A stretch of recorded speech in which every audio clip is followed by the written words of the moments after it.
but I wound up hitting the gas tank of the bike as he turned that corner.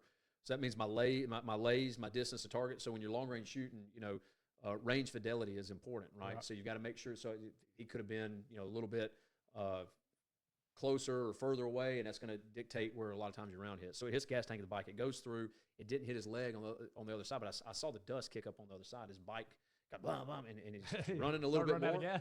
Well, it ran a little bit more. It sputtered, and it fell over, and he's trying to get it up. And I racked my bolt again, and I shot as he was bending down to pick up his bike, and there was this big wall of this grape thing behind him. This is the most detail I've told about this story. Yeah, I didn't get all this.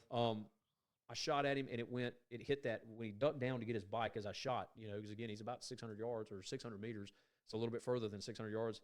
He ducked, and it went over his head, and that thing hit, and it fragged off into his face, and I saw him do this, and he gets his AK out, and I could see his face is all messed up where it hit that wall, and he kind of slides into this thing, like the side of this grape, it's like vineyards. It's like these grape drying buildings, and they would be run down and busted over there. Like it was just an old grape. It wasn't being used, but he slides in this little wash or this little spot beside it, and I could see him scooting up in it as I rack my bolt, and I'm trying to track with him.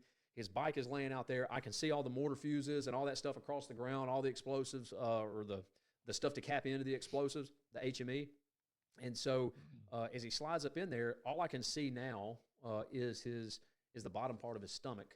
And I can see his AK right there on the side, and so I racked my bolt again, and I dumped around and to the one spot I could see, which was right here in his stomach, and so I shoot him high in the gut or high in the stomach at that distance. And you could, after about 5, maybe 10 minutes, you could smell him like a deer, like a gut shot deer, like you could smell his guts. And he was over there, he was kicking his legs and moving around, and so we broke down that hide site, and I went over to him, and we cleared up on him, and we wound up making sure that he was dead. We made sure he didn't have an S vest on, which, they blow themselves up because he was wearing a vest, but it was just a Rhodesian with his AK mags, some of the mortar fuses on his body, some of the mortar fuses in his bike, and he didn't have any HME in the bike, which is the homemade explosives that they use. So a lot of times they'll run that separately.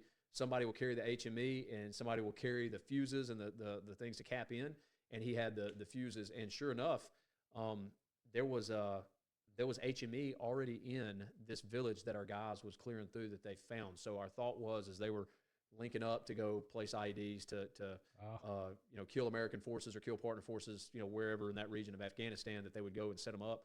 But he was going in to finalize their process of making those. That was the first guy I killed. That's the most in depth I've ever told that story. But yeah, I actually warning shot. Missed him when he ducked down to pick up his bike, or shot the bike. Missed him when he ducked down to pick up the bike, and then shot him through the guts. Yeah.